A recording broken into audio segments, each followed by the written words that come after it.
Oh hi, welcome to another episode of Coming Out Stories from What Goes On Media with me, Emma Goswell. It's the podcast that pretty much does what it says on the tin. Yup, we meet up with incredible people from the LGBTQ plus community and hear their story. In this episode, we're going stateside to meet an elder of the community. Marie is a grandmother from the Bronx, and she didn't come out until she was in her 50s. Also, listen closely to this episode, as it's further proof that it's never too late in life to find love, or perhaps rekindle an old flame. This is Marie's story. Well, actually, when I was a lot younger, I was always involved, in the community because of my family members. So I was always going to wherever he would take me, to parades or to clubs, supporting him. But I still, as a young woman, had no interest of that being my life, but just supporting my cousin. And as I got older, I would volunteer for different events, and I wasn't considering my sexuality at that point. Am I gay? I didn't think about it, truly didn't think about it. And after getting married and having children and the loss of those, relationships, I considered myself asexual. I was not interested. Men, definitely not men. and women, no. I just say, well, I'm asexual. I'm not interested. But when you were with your husband then, did you think that you were heterosexual, or you just sort of didn't think about it much? You just sort of went along with it because that's what everyone else was doing? I just went along with it because that's what was expected. You're a woman, you're supposed to be with a man, not realizing that a lot of not finding the pleasure, the enjoyment was because I belonged somewhere else. But it was late coming. Better late than never. Yeah. What was it that led you to come out a lot later in life then? Well, after having a family and seeing the difficulties that folks were having, coming out and, ostracized by family and friends and jobs, it was very hard to say, well, I'm going to come out at this point. And especially when you have children. I have 5 children. Wow. And considering their lives, they were my first priority. I raised my children, and when my youngest, 17, she went to Temple University. Yeah, they weren't children anymore, so they were all adults. They'd all gone to make their own lives. Was it that made you think, right, well, I can go and do what I want to do now? I can go and do what I want to do. Like I said, I was always already involved in the community. I was working at the Bronx Community LGBT Pride Center. Wow. And my children, they knew that that's the kind of work that I did. That's the people that I was involved with. I also was working with another young lady, a gay female in the community. She's a promoter. And I handled her business. I worked for her. So, it was nothing new. Me being involved in the community, what was new was when I decided that I think that this is me. This is what I want to do. Yeah. And I found someone, wasn't the right someone for my first venture, but you know what? That's the way it goes. It's very rare that people find the first one. Yeah. Right. And I was so disappointed. And my good friend said to me, did you just think that they just wasn't the right one? You got to try again. Hey, let's talk about the Bronx a bit, because it's somewhere I've not spent much time. I've been lucky enough to go to New York a few times, but what's it like in terms of being LGBT friendly? Because I guess you've lived there a long time, have you? Yes, I've lived in the Bronx a long time, and there are still problems. What happens is we tend to group together to protect each other, as family and friends, and fight against the discrimination that's still going on with housing, just walking the street, being attacked, or, we have to deal with all those kind of things. So was that part of it? Was that part of not feeling like you could come out and be accepted because it was a fairly, it can be an intolerant area?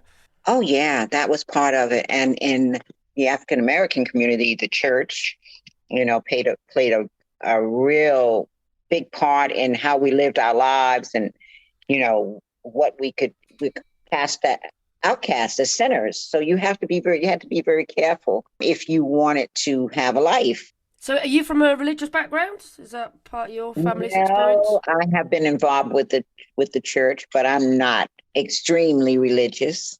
I've tried the Christian religions and also the Muslim religion. My first husband, his family was Muslim. So, I've been through different religions, but me right now, no, I'm not extremely religious. I'm disillusioned with the religious community when it comes to people and lives. Are you still in touch with your ex-husband? Did you? No, I have no contact. No. You wouldn't know what they thought about you coming out as gay then? No, I wouldn't know. Wouldn't care. No, fair enough. So you did obviously find the one, and I guess finding the right person to be with gives you more confidence to come out, does it, do you think? I think so. I think when you have that support and that love, it makes a difference. And was it that made you think, right, this is the time I will actually go and tell my children now? Because that's a big deal, I guess, isn't it, as a parent, to tell your children? It's very difficult to tell your children. And even today, my children say, Mommy, you're not gay.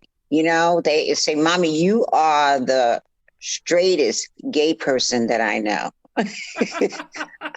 Or you're the gayest straight person that I know. Oh, wow, wonderful. But but generally, are they supportive? Are they happy for you? They're supportive. I believe with my children, if I decided that I told them I was going to get with a man, they'd still have problems with their mother having a relationship. I think they think parents are archaic and we don't think about sex and we don't need or deserve to have that kind of a relationship. God, do you mind me asking how old you are now then? I'm 67. Yeah, and I'm guessing that sex and relationships are still important to you. Still very important. Very important. Yeah. But the relationship first, and then the sex is second. Yeah. Yeah. So you are settled down in a happy, loving relationship now. Well, the funny thing is, I went to the Sage 25th Gala last night. Oh, yeah. And I had broken up with my partner. Oh, and gosh, I'm sorry. Yeah, we rekindled. This is why my reception is not so great, because I'm at her house. So Sage has got a lot to answer for then. Yes, that's how I met her in the beginning. And this is how we got back together, through Sage. Isn't that wonderful? Well, tell us a bit about Sage then, because I don't think everybody will have heard of Sage, particularly not in the UK, maybe. Well, Sage is that organization, the longest existing organization for seniors in the LGBT community. And they are all over the United States, the world now. They're international. And they're very supportive. They're instrumental in getting legislation passed here in the United States, marriage equality. Yep. They were at the forefront. So they are very important. They are supportive in our everyday lives. They've opened up community centers. So you'd recommend people to get involved with Sage then, I guess, wouldn't you? Oh, absolutely. Absolutely. For services, for socialization, it's a big help. They have part of the organization for veterans. So yes, I would recommend Sage for anyone. And we're getting ready to go. That's been my dream for many years. And I've been promoting this since I was at the Bronx Community Pride Center, intergenerational conversations and gatherings. And that's where Sage is heading now. We're starting with the intergenerational, so we get some young folks and we can see their perspective and they can and see ours and, learn from each other. So that's important. That's where we're headed. They have started. We're behind 2 developments, LGBT housing developments. They're not perfect, but they made the effort and tried. But, in this world, it's a small step, but it's a step in the right direction, because, you still have the people who are fighting it, we can't be an LGBT development. We have to be friendly, which means you have to have, let everyone in. And then you find out that You're letting everyone in, but we have a very small part. The percentages are not all that great as far as the housing. We are back to being a minority. Yeah, which is not what we want necessarily. No, that's not what we want. And it's not comfortable for a lot of us. This is something I've heard of in the UK, and tell me what it's like in the US. It might be different. That, a lot of older people, when they get to the end of their lives, they're ending up in nursing homes and they're ending up in accommodation, and it's so intolerant they end up going back in the closet. So they may have been out and proud, and then they've ended up going back in the closet. Is that happening in the US? Yes, it is happening, and it's sad. It's people I know. They want to be safe.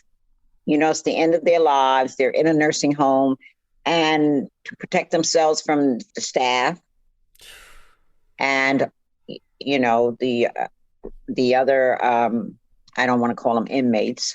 Residents, I think. Residents. Yeah. They go back into the closet, and it's really, really sad. If you're visiting, then they kind of, don't want you to come if you're out. And I'm straight looking, straight acting, so I can go and visit. But maybe my partner wouldn't be able to go because she, is masculine centered. So they want to keep it quiet. They want to stay in the closet. They don't want any problems. And it's sad. So they're lonely, isolated and lonely. Yeah. Well, there's still a lot to fight for then, isn't there, really? Yes, it really is. Yeah. We want to start our own organization, nursing home or senior living facility for our community. We're working on that. Oh, are you? So when you say our community, do you mean LGBT community, or do you mean Afro-Caribbean, or both? Both, but mostly the LGBTQ community. That's what we're looking for a safe haven. In a life, we want to be comfortable. We want the best living that we can have, as we transition. There's always been talk in the UK about these things starting, but they're all still sort of very much in the early stages of planning, I think, at the moment. But I'm all for it. I bring it on, I say. I want to live in an LGBT nursing home when I'm old enough. Exactly. I think it'd be great. So let's get back to those conversations that you had then, when you did actually meet someone and think, well, that's it. I'm in a gay relationship. I'm going to come out as gay. Who was the first person that you told then? Can you remember? Probably one of my, my good friend who is not in the life. I probably would have, discussed it with her first. Yeah. And you got a good reaction? Absolutely. She was always non-judgmental. Whatever I did, she was the one that carried the shovel.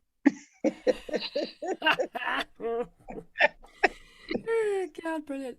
And what about any of your kids? Did you pick one to tell first? If you've got 5, did you start the oldest and work down, or did it not really work out like that? Like I was saying before, my children are still uneasy with me saying that I'm gay. They're still uneasy with it. They are in denial. It's right in front of them. I was, living for years with someone, but they, oh, that's mommy's best friend. Or, that's mommy's roommate, but never that's mommy's partner. That's mommy's lover, Does that hurt you? Absolutely. Absolutely. Because that means that they're not seeing me for who I am.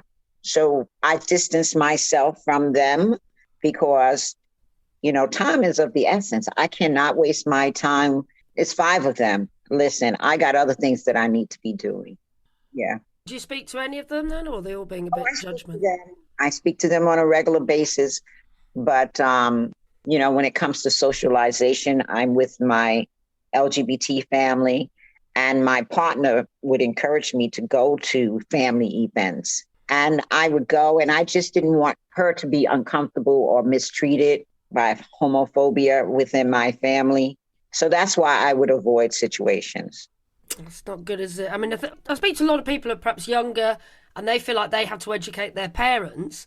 But it feels like you in your 60s are having to educate the younger generation to not be homophobic. Yes, and especially like my grandchildren. I have 2 great grandchildren now. They need to be educated. Yeah, how old are they? The youngest great grand, I believe, is maybe 4 or 5 years old. I'm not in contact, but I'm in contact with 2 of my granddaughters who are in the life. They're in their 20s. And I'm spending time, and I'm very proud of them, and they're very proud of me. They can say my grandma's in the life, Yeah. So I'm connecting with them. So they're quite good allies to the LGBT community, are they? The people in their 20s.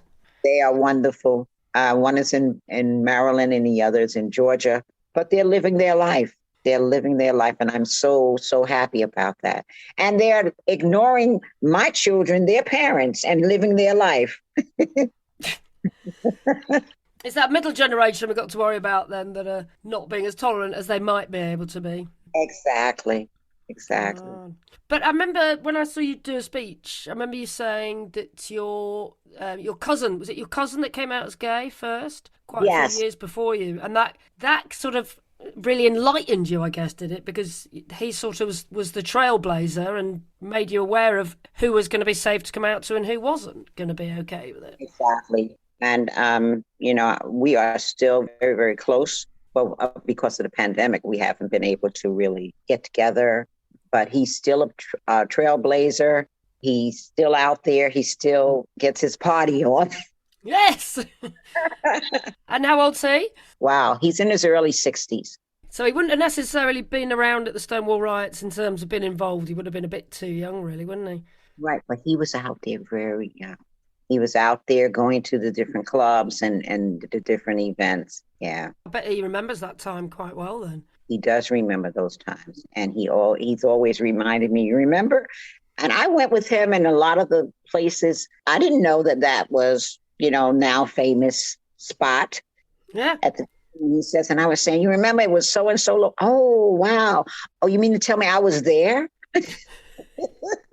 So what, you might have been at Stonewall, but you can't remember. Right, right. But I think you'd remember if you're at the riot. That was pretty Oh, no, dramatic. I was not at the riot. No. I was not at the riot myself personally, but I do have friends who were there. I have been lucky enough to speak to one person that was there that night, but it's just something that, well, it's just part of our history, isn't it? It was a moment where people stopped going, we're going to take this anymore from the police. I am so happy. I'm sorry that people were clubbed and beaten, but it changed the world, Stonewall changed the world. It really did. There's no underestimating it, really. We still mark the occasion in the UK as well. That's where we still have a lot of pride events in June like you guys do. It's all because of Stonewall. Right, right. And I'd love to come over there to the UK and see how that works. Oh, yeah, well, you'll have to come over. Which one do you want to go to? Pride in London, Pride in Brighton, Manchester, Birmingham. What do you recommend? Well, I live in Manchester, so I'd have to say Manchester, wouldn't I? Manchester, okay, great. Yeah, come over and visit Canal Street. Okay. Do you get involved in the Pride festivities in June? Oh, absolutely. Absolutely. I'm involved every year. I'm organizing, making sure that seniors who want to be a part are able to get on the bus that Sage has, and wave at the crowds. And, it's a wonderful experience for them. And my partner, who is not from New York, she had never been to a gay parade. So a couple of years ago when, before the pandemic, I made sure that she got on the bus and did the gay parade. And it was a wonderful experience. What was it like watching her? What was her facial expression like?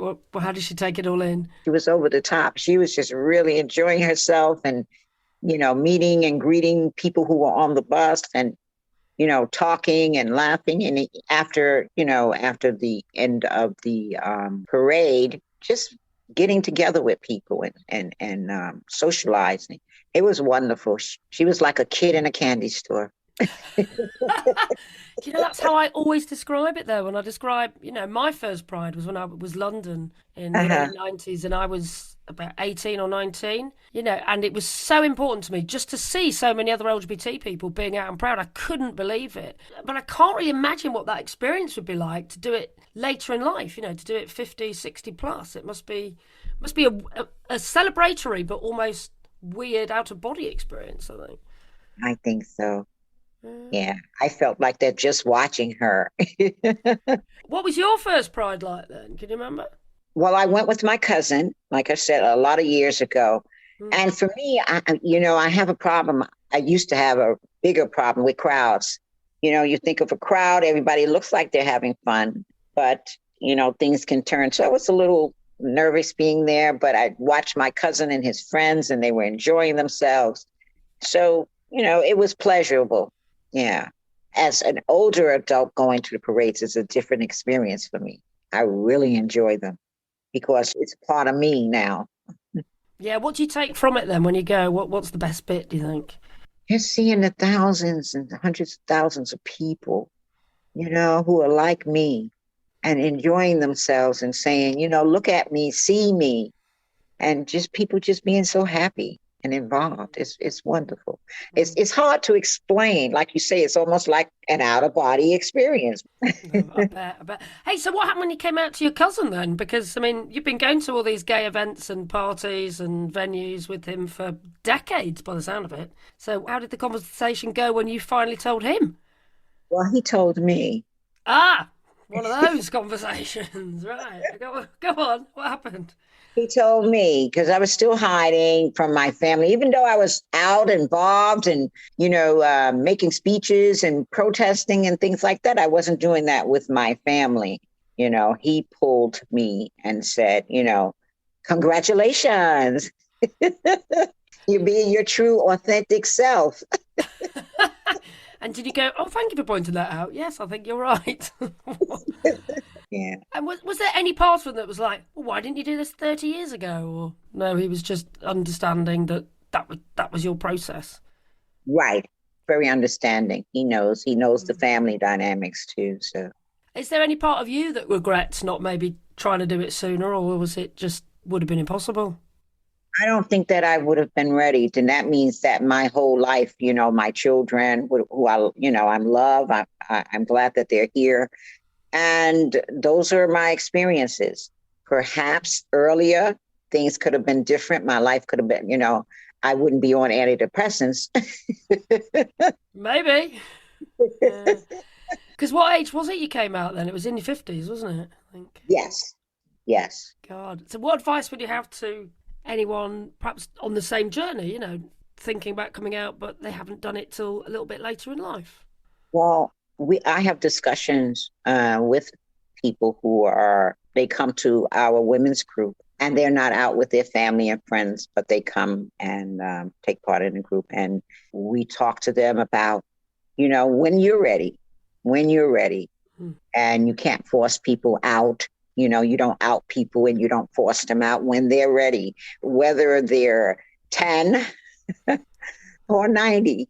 I have a woman in my group. She's 88 years old and she is not out with her family. Wow. And she's facing what we were talking about, maybe possibly going into a nursing home. And, what's that going to look like for her, because now she has us. And would she have to cut herself off from us? Her children want her to move in with them, but she says, I can't do that. I will never see gay people. Gosh. So, it's tragic. It's tragic. But she's 88 and she still hasn't come out to her kids, no. Yeah. But I did read about that guy last year or the year before, somewhere else in America, not anywhere near York, who came out age 90. And his family did accept him, and he did join loads of local LGBT groups. And you do hear of it. Yeah, it happens. It happens. I just can't imagine being 88 and in the closet. I think, yeah. But you know what?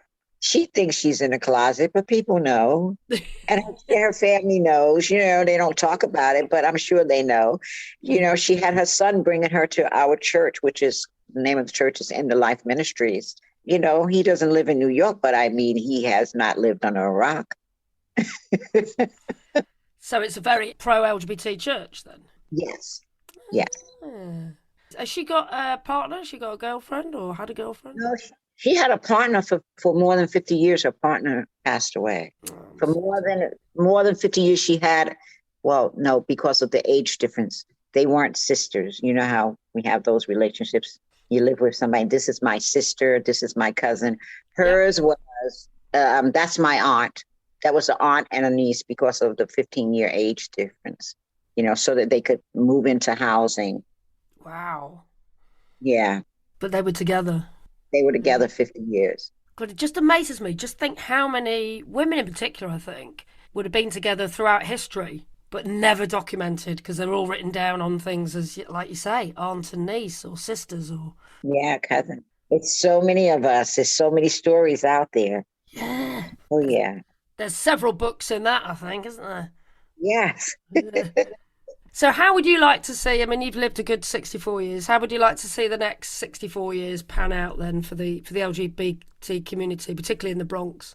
I would like to see where it doesn't matter. We don't have to, hide, or we don't have to not be a part of the whole community. Everybody is just people. The acceptance. That's what I'm looking forward to. Just the acceptance. The